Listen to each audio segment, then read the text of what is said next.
Welcome to our voice. నేను journalist నవత. Tamil Nadu DMK ప్రభుత్వానికి అన్నమలై చుక్కలు చూపిస్తాడు.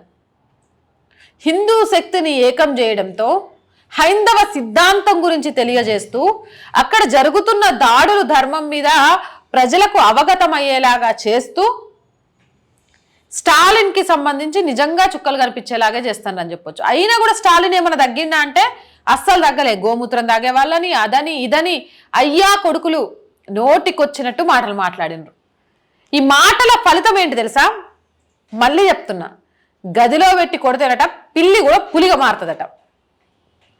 తమిళనాడులో హైందవ శక్తి ఎలా మారింది అంటే ఆటో డ్రైవర్లు తమ ఆటోలకు వెనక సైడ్ మనం చూస్తూ ఉంటాం, వాళ్ళకి నచ్చిన నాయకుడికి సంబంధించో లేకపోతే ఏదో ఒక కొటేషన్ పెట్టుకుంటా ఉంటారు, లేకపోతే నన్ను చూసి ఏడవకరా ఇలాంటివి పెడుతూ ఉంటారు కదా. తమిళనాడులో ఆటో డ్రైవర్లు తమ ఎనుక ఏదైతే ఉంటుందో వెనుక వైపు ఆటోకు సంబంధించి అక్కడ సనాతన ధర్మానికి సంబంధించిన కొటేషన్స్, సనాతన ధర్మాన్ని కాపాడుకోవడానికి కావాల్సిన కొటేషన్స్, శ్లోకాలు పెట్టుకుంటారట.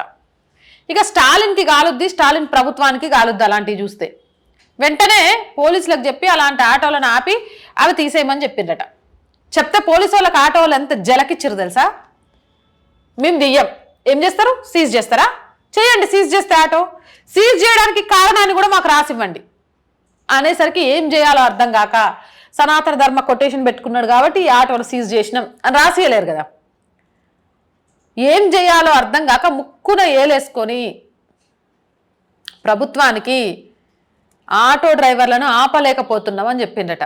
వీళ్ళకి తెలియంది ఏంటంటే ఆటో డ్రైవర్లు ఏదైనా దలుచుకుంటే దాన్ని రాష్ట్ర వ్యాప్తంగా కూడా చర్చగా మార్చగలరు.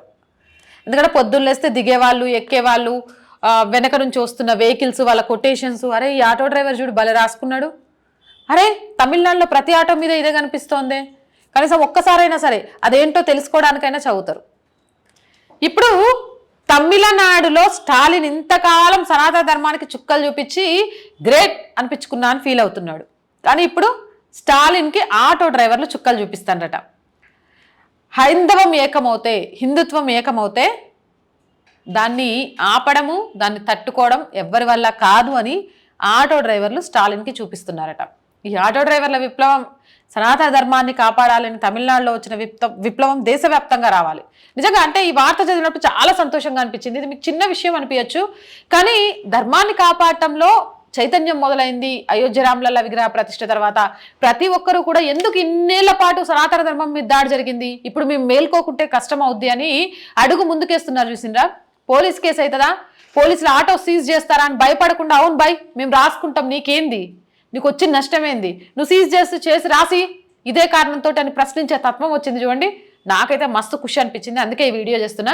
మరి మీకు కూడా ఖుషి అనిపించిందా లేదా అనేది కింద కామెంట్ సెక్షన్లో తెలియజేయండి. ఇలాంటి మోర్ వీడియోస్ కోసం మన ఛానల్ వెంటనే సబ్స్క్రైబ్ చేయండి. ఈ వీడియో నచ్చిందా లైక్ చేయండి, షేర్ చేయండి.